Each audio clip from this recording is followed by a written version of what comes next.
Good morning, sir. Sir, dito po, turo ko po sa inyo.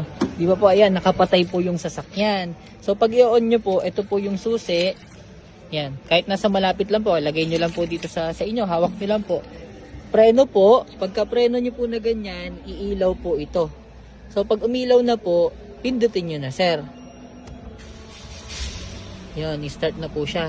And then, pag i-start na po na ganun, ayan, naka-off po yung aircon. Ang on po ng aircon, ito. Ito po, ito. Tapos hinaan po, ito din. Pagka po i-off nyo na yung aircon nyo, ito po ipipindutin nyo, may nakalagay po off. Yan, naka-off na po yung aircon. Pagka po bubuksan nyo po ulit yung aircon, ito po. Yan, pag hihinaan nyo, ito po. Okay? So, tama lang po, ito dapat laging nakailaw. Ito, pag nakailaw po yung AC, ibig sabihin, nakailaw na po, naka-on na po yung aircon nyo.